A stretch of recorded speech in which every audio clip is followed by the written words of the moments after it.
Hey, this is Carlo at 4GQ TV. I'm here on a very special interview. I have Gina Costanzo with us. She was, on The Voice, if you ever seen The Voice, and now she has a career or going into a career. So, Gina, welcome to the show, and thank you so much for hanging out with me and doing the interview. Thank you so much for having me. I'm really grateful to be here. Absolutely. Can you tell us a little bit how you got started? Yeah. I think growing up, I really love watching the videos back because I was such like, do you know when you're out at the beach or you're somewhere and you always see the little kid who's like crazy. And I don't mean crazy mean, I mean crazy like they're dancing and they're running around and you could kind of just tell they're probably going to be a performer of some kind. And that was me. Every video of me, I am dancing, I am singing, I am just being an absolute adorable nut. And so obviously that's not when my career started, but I started at a young age. I think I was like 10 when I first started doing musicals. So I really kind of grew up playing piano. I started guitar when I was 13, and I started writing pretty much immediately when I got my first guitar. And so um, it's kind of been in me, I would say. I think it's been ingrained into who I am. That's awesome. So, you said musical theater. Yes, I was the kid in theater in high school. That's got to be a theater lot of geek, fun. theater geek. Oh my God. So much fun. Just such a joy to get to do these shows.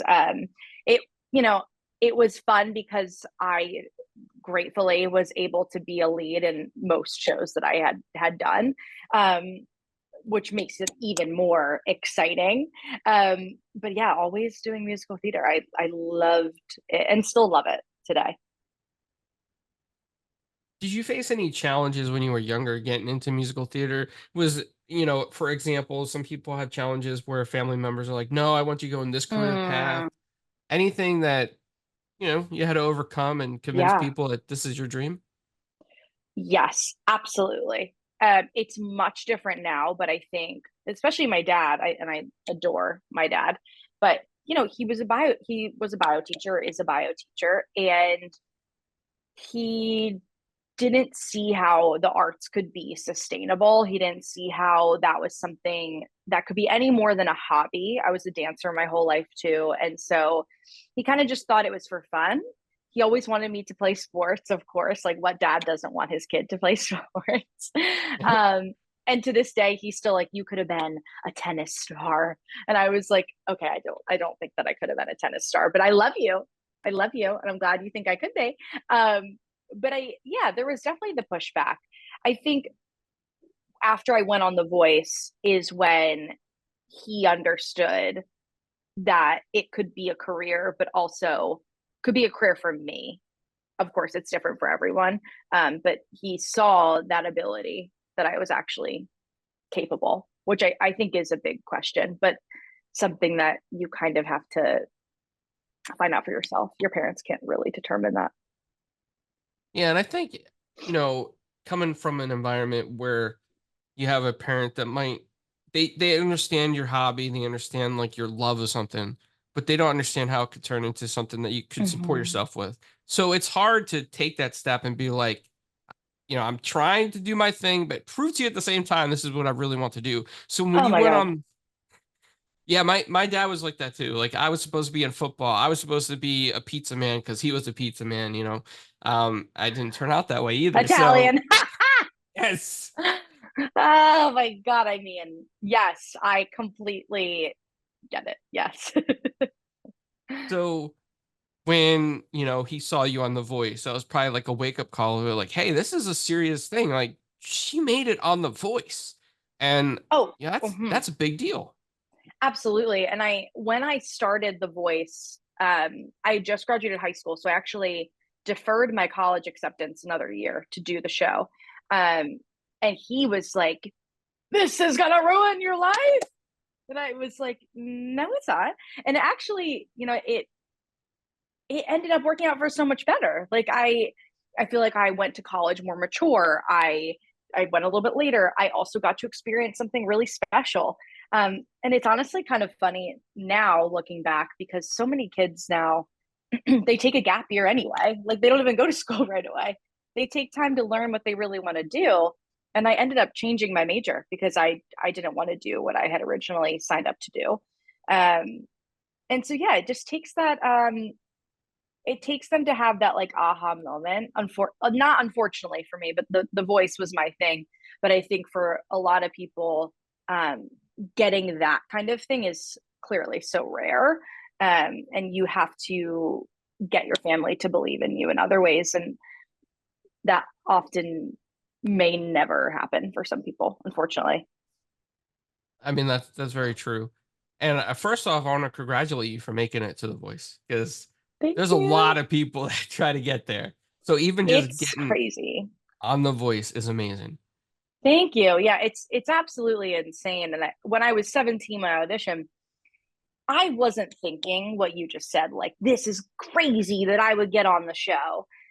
I was thinking, oh, cool. Like, I just kind of keep getting through more rounds. So, like, this is fun.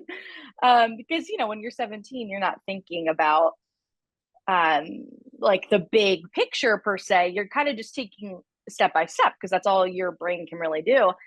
Um, but now when I look back, I'm like, the percent of people is so small. Um, and it is a career booster, and I'm really grateful for that. You go on The Voice, and when you get on a team, especially, you I would say you're set up at least for being taken seriously when you walk into a room from there on out. So once you got on The Voice, Mhm. what was being on film like for the show? Like how, Yeah. stressful, challenges, fun times, all of it. Yeah, I mean, definitely stressful. I think, again, being so young, you don't understand the gravity of what this could mean for you. So you have a little bit of that childish, definitely was not childish, but I would say that childish mentality of, oh, this is fun, this is cool, and that's true. Um, but you are working, you're being paid to be there. So it's a job. And I think now if I went on the show tomorrow, I would have a different perspective um of not only how cool it is, because it was so cool to have to do interviews. Like, what? I have like a PR person? That's insane. Like, to be 17 and have a PR person? Are you kidding? So cool. Um but I think now, of course, I would have a different perspective. Okay, this is a job. I'm going to take it really seriously. Um, and instead, I kind of had that like that free flow attitude of like, okay, I'm flexible. I'll do whatever you want me to do. I don't even know why I'm here. I'm just kind of here because you said I was good enough to be here. Let's do it. That was kind of my mentality. So I wouldn't even say I was ever really afraid. Like I wasn't ever. I would say I was nervous at some points, but I was more nervous because I was 17, 18, and I had no idea who I was or what I was doing. What was one of the most memorable moments for you being on the Mm-hmm. show? Yes, I have a memory that burns right here. I so when you go through the second round of the show, you get what they call like a mentor. For every round, there's a mentor. I was on Team Blake, so my mentor was Gwen Stefani during that. Number one, off the bat, incredible. She's everything I've always wanted to be. Not only is she gorgeous, but she is kind. She is so talented. She has an ever evolving career, um, from No Doubt to doing her own music, evolving, no doubt.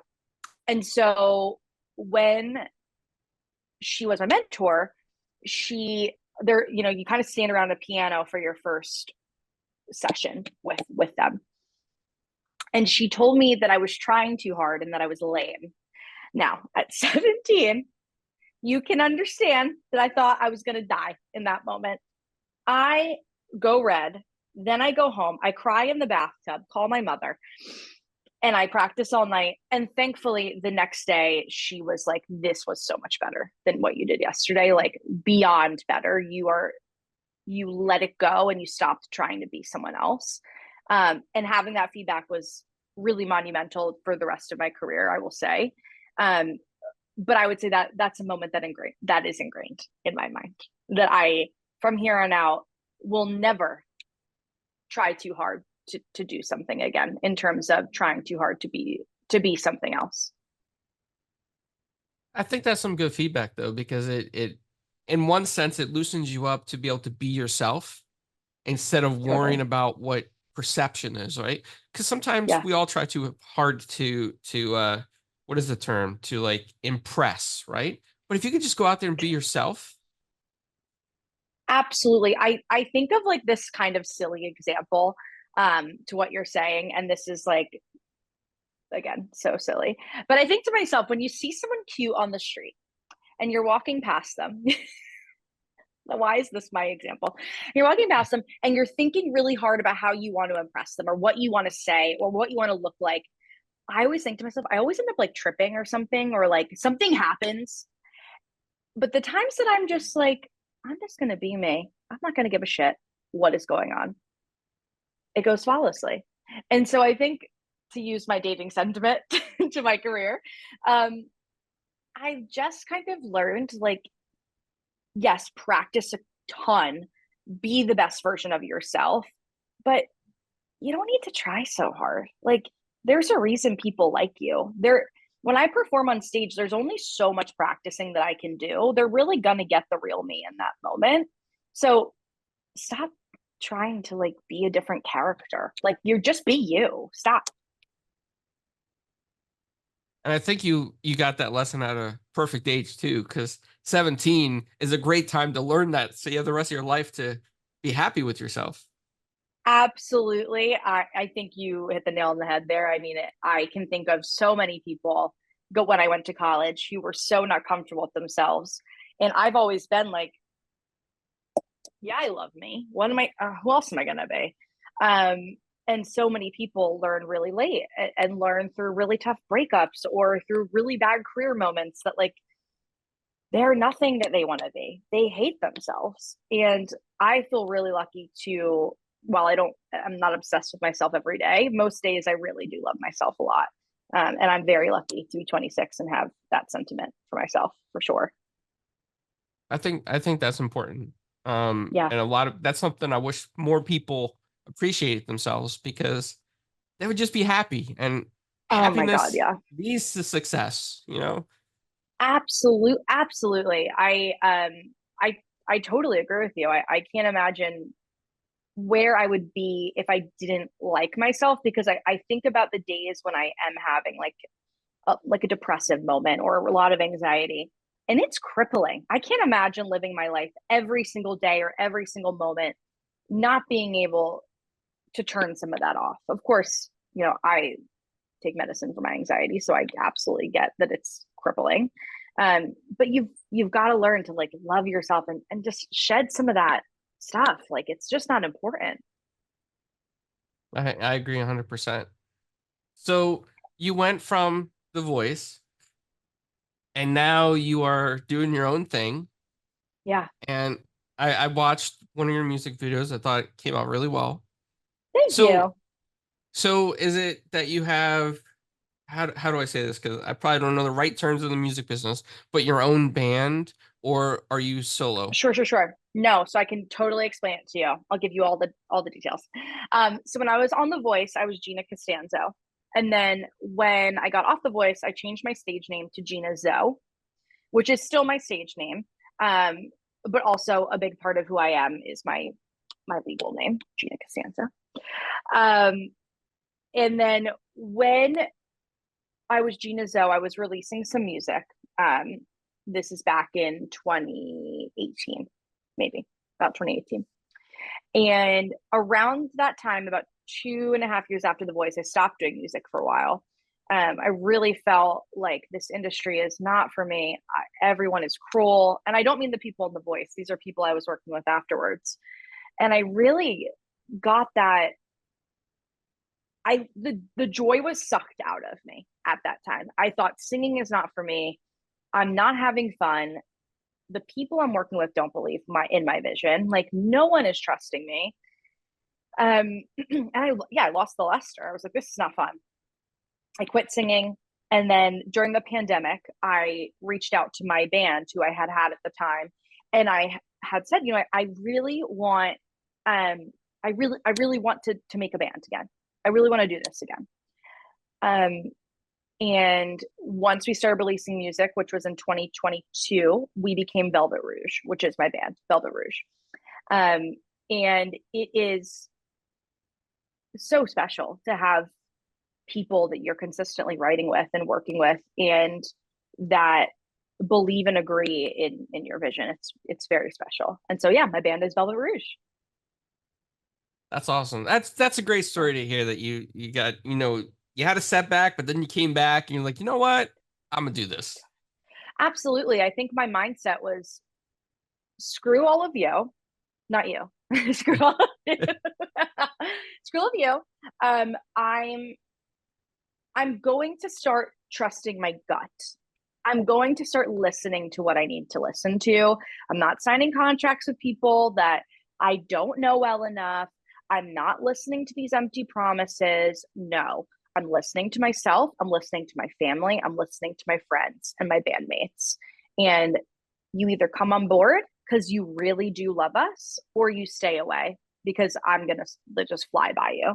And that mentality has worked for the last couple of years. I'm very thrilled. Oh my gosh, you just saw my foot. I'm so sorry. No, that's all right. You're like, this is now a feet podcast. No, no. Hey, listen, you're in California. I'm in Florida. There's flip flops and Bare everywhere. feet. Yeah. Bare feet. And so yeah, I just changed my perspective. I was like, I'm done. I'm done with people trying to formulate me in a way that is so not right for my message. And when I did that, everything has completely changed and been exactly how it's supposed to be. So have you guys gone on tour yet? Yeah, so we're currently on tour. We're playing lots of different shows. I was just in Portland, Maine, Montreal, Delaware. We play in New Jersey next week at Beard Fest. We play in LA in July. All this, I know I'm throwing about 1,000 dates, but they're all on our website. Yeah, we're definitely on tour. We're definitely killing it. And I've just been so excited at these festivals that we're doing, which keep in mind, I'm like, these are dreams that I have had since I was in high school. Like to be able to play a festival is just beyond my wildest understandings. And so to be to me be on stage and to see the audience and for me to say like, how many people know our band? And not everyone does, like nearly not everyone. That's so exciting to me. That like immediately fuels the rest of my performance. I'm like, hell yes, I get to make everyone fall in love with us. And that is so cool. So yeah, we're definitely on tour. We're definitely having a good time. Yeah, that sounds like a good time. And I know you mentioned, if there's anything good in Florida before. And it just made me think of something. Maybe Tell the me. Strawberry Festival is in Florida, and there's a lot of musicians that come to that. So maybe one Okay. day you guys Yes, I'm gonna write can, that down. I'm putting that into my phone. Let me see. Strawberry Festival. And that's in what area is it in? I believe that's in Plant City, Florida. Gorgeous. Then I am going to make sure we find out about that. Okay, I love that. Yeah, absolutely. Florida. I love that. Okay, maybe I like Florida. Maybe I like Florida now. So have you, when you do the shows, and people hear you guys for the first time, what's some of the feedback that you guys get? Do people come up and try to talk to you guys? And what's that Mm-hmm. like? It's amazing. It's my dad was talking to me actually after my last festival show, because a lot of people, yes, they do come up to me and they want to tell me how much they love us, or they want to like re-ask what the band name is. They obviously have a variety of questions and excitements and all these things. And my dad was saying how much he loves to watch that, how much he loves to watch people come up and tell us how much they are obsessed with our band. And it's always exciting, especially when at that same show, I had this young girl come up to me and with her dad. And her dad said she's just I think she was 10, 12, maybe Oh, max. wow. Yeah, really young. And he said she just started to play guitar, and we just wanted like some advice, if you had any advice for someone who's 10 and like really wants to like be a musician and be in a band and all that. And that is just like, oh my god, it was like so special to have that moment. We had a I came out as bisexual last year, and we have a Pride Month song. And these young, maybe they were in college, these young girls came up to me, and also were just saying like how special it was to see another bisexual woman on stage performing. Like, it's just those little moments, I think, that I hear about after the show is people coming up and they're sharing their personal sentiment about what impacted them. I think that's important because I think a lot of people sometimes are just afraid to be themselves. So if Absolutely. you can inspire other people to feel good about themselves, Yeah, and it's a great thing. I mean, it's a beautiful thing in humanity to be able to do something like that. absolutely. It's truly like my number one goal is just for everyone when they come to a show to be able to have fun, to be able to let go, be whoever they want to be. Like, there's no rules for the most part, except being nice and not being creepy. But there's mostly no rules, because I want you to show up as you. Like, I think so often, this is something I talk about all the time, is the media portrays being who you are as being so weird or being so far to what is not reality. Like, I think about the LGBT community and how to be in the LGBT community, you have to be a very certain way, is how they make it. They make the gay guys seem like they are like creatures from outer space, which is just not true. It's people that you are seeing on a daily basis walking down the street, on the corner, like on the sidewalk. They might be in the community too. And so I always kind of found that I've never felt like I could be myself, because I thought I had to be some wildly out of this world person to be in the community, or just to be myself. And I learned very quickly when I came out that so many people around me were also in the community. And I was like, oh, I don't have to get a new group of friends. You're all gay. But jokes aside, it made me realize that there's just so much to learn about being yourself. And if I can be a small part of that for someone's day, whether they're at a show or just hear a song, that's absolutely my mission. Yeah, I'm glad you brought that up because I think the media stigmatizes it, and I think, they show the extremes on both ends. You're either this 100% or you're this way. But when you meet people throughout being human, you find out that there's all spectrums of people, that not everybody Absolutely. fits a certain definition that the media says it has to be. So that's very important for a lot of people, especially during this month that aren't sure who they are or Mm-hmm. confused Yeah, and are seeing these things and they're like, I don't fit this, but you don't have to fit that. That's the thing. And absolutely. I so I'm totally very agree with happy that you. you said that. Yeah, of course, of course. I think, yeah, you again hit the nail on the head there. Like, you don't have to be any of the things that they say it's supposed to look like.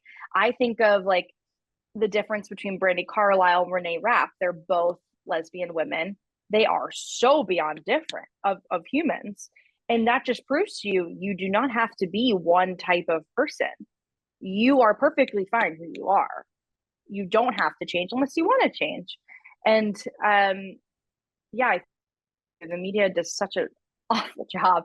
I'm just doing another interview where I was talking about that, how I was conditioned to think that I had to be a certain way to be that way. And it's changing so much, but I was born in 1997. And so the early 2000s were really all about that, like that stereotype of being gay. It was a certain thing in movies in the early 2000s. So I thought I had to be that way to be any form of this on the spectrum of sexuality. I had to be that way, or I had to be so straight. Like I had to be the straightest that I could possibly be. So yeah, I think just something that we need to keep talking about, and I don't even mean in a political way. I truly just mean in a be yourself way, like just loving yourself. That's like the most important part.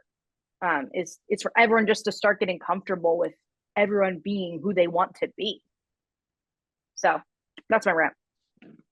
Well, that leads me to another question, and you Yeah. don't have to answer it if you don't want to, but I just want to Okay. ask it because I come from an Italian family too, and I know like perception is everything sometimes, and you have to be this way, like your grandmother, your grandfather, Yep. your cousin, your uncle's son, like So, did you? Was it hard for your family to accept it? Interesting you asked that. No, it wasn't. I'm very lucky. Um, it wasn't necessarily like, oh my God, I knew it all along. This is amazing. But it was like, cool, like that's fine. Great. Love it. We love that about you.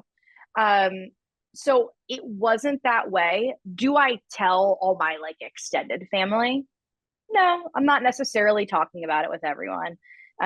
I know the ones that I don't really need to like continue to share it with. Um, Not saying that they don't love me or love people in the community. I think it's more like you said, grandma. Now, my grandparents are all passed, but I probably wouldn't be chatting about this with my grandmother if I remember my grandmother correctly. Not that she would have not liked it, but they don't always get it. And at some point, I've just kind of taken the mindset with some people, not everyone, but about being like, it's fine that they don't get it. I'm just not going to deal with that. I'm not going to deal with that. Um, but I am also fortunate to have people in the community in my family, not in my like immediate circle of my family, um, but in my extended family. And so it wasn't very hard for me. It was nerve wracking. I was afraid for sure. Not afraid that I would be hated, but afraid because it's scary to like admit things about yourself. Um, but I'm very fortunate that I have plenty of friends who have gone through it that I was able to kind of ask. Um, and when they told me their stories, I was pretty certain it wasn't going to be that bad. So I was like, okay, we're going to be okay. We're going to be fine. Um, but it's this mentality that like parents sometimes have. And again, not my parents, but like that they did something wrong because you're gay. I'm like, no, that's not how this works. Like, I was watching it was a TikTok recently, it was some interview. It was for a show, I think, of some kind. And this guy said his mom didn't understand why he was gay and did not like that he was gay. And he said, you just can't believe that I came out of you gay like I did. I didn't become gay. I was the moment that I was an embryo in the womb. Like, and she didn't believe it, which is it's not my business, I guess. But I feel for people like that because that thankfully wasn't my story. Well, I'm glad that that you had a lot of welcome when you came out and a lot of people supported you and it led you to like be to live happier, to be free to express your music, free in the arts in a sense too at the same Totally, time. Uh totally. so I want to go into the question of when you go on tour or Mm-hmm. you are singing at places, um, do you ever come in contact with other bands who give feedback or like, make connections like, hey, we should tour together sometime? Like what's that what kind Yeah. of experience is that like? Yeah, totally. I think Philly, because I only, as I said, moved to LA pretty recently. So most of my bands that I have been excited about playing shows with have been in Philly. Because for the last few years, we've been majority playing in Philly until the last year. So am I seeing bands outside of my city that I'm very excited to play with? Yes. However, Philadelphia has some incredible rock bands that I um, adore. I had there's this band called Electric Candlelight, and um if you like that like 70s rock, they are for you. They are incredible. And the lead singer, I have like a massive crush on. I think he's adorable and he's fantastic and kills it and plays drums in another band. I'm like obsessed. And so he came up and sang a song with us at our last EP show. Not EP show, sorry, that's coming up. Just our last like headlining show in Philadelphia. And I kid you not. So he was at sound check. I walk out from the back, my jaw falls. I immediately turn around and I go back in the back. I'm like, I need a breather. And he's just from my city. Like his band was opening for us. I don't even know why I was so scared. But I couldn't help it. I was like shaking in my boots. I was like, oh my God, I'm so excited. This is like one of my like Philly idols. He's amazing. Um, Owen Stewart is his name. He also releases his own music. Um, And so my point is, yes, we have so many great bands that we love to perform with. Forest View Movement is another great one out of New York City um, that I am obsessed with. I think it's so fun. I like to think about how many actors or bands or singers, you know, they're growing up in these like age ranges. So like Jennifer Aniston and Drew Barrymore, I think, like kind of came up around the same time, sort of. And so I think about how like my friends, like my, you know, Electric Candlelight or another band, we're kind of like in the same, like we're kind of like bumping up together. And it's so fun to think about one day being able to say, like, oh my God, like I remember when we were playing these smaller venues or we sold out that venue, like that was so cool. And then to be winning Grammys, like that is just so exciting to me that at least in my mind is the path. Um, because I love watching the interviews and they're like, do you remember when we were younger and we were going to the club? Like Drew Barrymore says that on her show all the time. So yeah, we do. We give each other feedback. We love to play together. And I'm so excited about these other smaller bands that are growing alongside of us and getting to cheer each other on. It's so cool. So cool. That's great. For a lot of people out Yeah. there that are listening that don't know, the Philadelphia in itself has a lot of tremendous talent, and it's very diverse talent too. It's, Mm-hmm. it's not just one genre. All kinds, alternative rock and roll, pop rock. And when I was growing up, the one place I used to love going to, well, actually two, Electric Factory in Philadelphia. I don't even know if it's still there anymore, but I used to It's love the called Electric something Factory. different. It's called Jefferson something, but it's still there. It's just something there. It has a new name. But yeah, great venue. So cool. Love. I What used was the to, other I used one? to, and the other one, man, I keep wanting to say in Toledo, but I don't think that's the name. It had Hmm. like a theater kind of look to it on the inside, Oh, and it was Trocadero. That's it, the Trocadero. Yes, I used to Yeah, intern for Atlantic Records. So got it. I used to get to go and I would see Pod, Payable on Death. I would see, oh yeah, I used to go there all the time for that stuff. Yeah, that place is closed. Is it? Hmm. Oh, I can't put that. See? I Oh, that's know. so I know long that ago. place is closed. But honestly, I will say that most Philly venues though have are still around. I will say there's majority are still around. But that one did close. I don't even think during the pandemic. Like I think that might have been like right before the pandemic that it closed.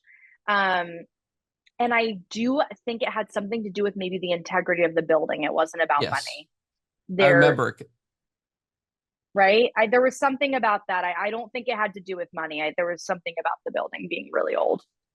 Yes, because when I was going there, even back in the day, they were talking about how they had to keep, stilts up in certain areas. Oh, oh my God, that's terrifying. Yes, because it looked because it was like an old theater that Yeah, wasn't really upkept, upstairs, and absolutely. I know exactly. I've been there. Yeah, totally. I get it. so 100%. that's so cool. So Pennsylvania, Italian family, and some of the same venues. That's Wow. I know. Wild. I know. Again, like I said, we're twins. We just didn't know it. I love that. that that's crazy. So well, I have a Yeah. question coming up for the end as well that I'll ask you. It's the icebreaker question, but I ask at the end.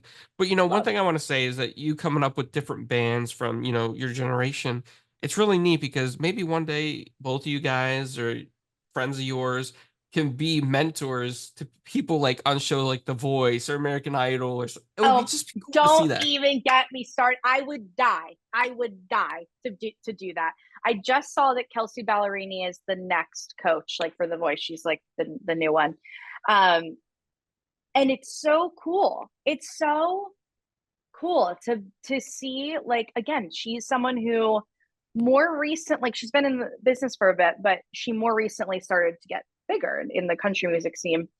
And it's just so like it's so clear on like the turn of the hat, like how quickly things happen to people. And so yeah, no, I can't wait to one day hopefully be a coach on The Voice, and then I get to call one of my favorite friends to mentor. That would be so sick. Like I would die.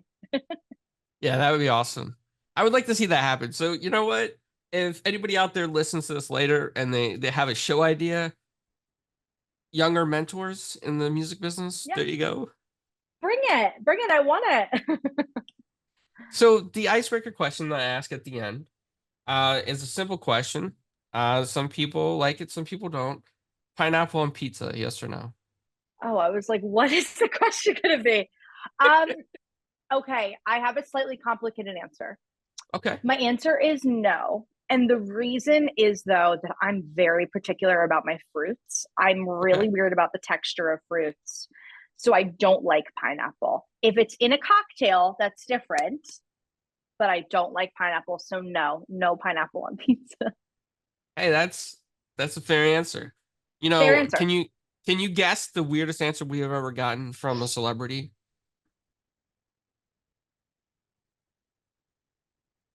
With that question, with that question? Yes.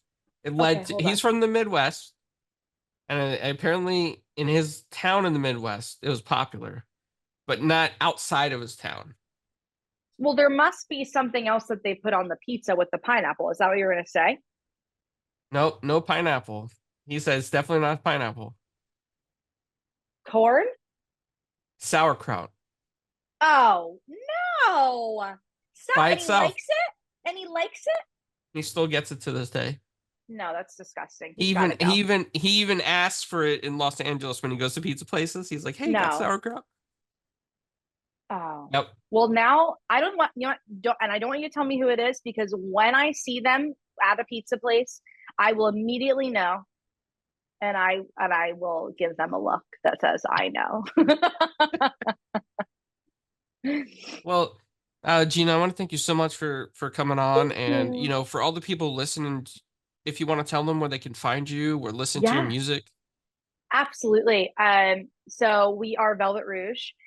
If you go on the internet, we are velvetrougeband.com, and we are Velvet Rouge Band pretty much anywhere that you can find anything. If you want to listen to our music, it's just Velvet Rouge. And we just came out with our latest single, Lonely Since the Day We Met. And it's the first single on our EP that's coming out July 26th. So you have so much exciting stuff to look forward to, including another single that's coming out very soon that I haven't announced yet, but it'll be coming out very soon. So, yeah, there's plenty more to come. So please follow us. That is awesome. Well, thank you so much for hanging out with us here Thank on you. 4GQ TV. Enjoy the rest of your day in sunny California. Hopefully, it's sunny Thank today. you. Yes, it is. Thank you.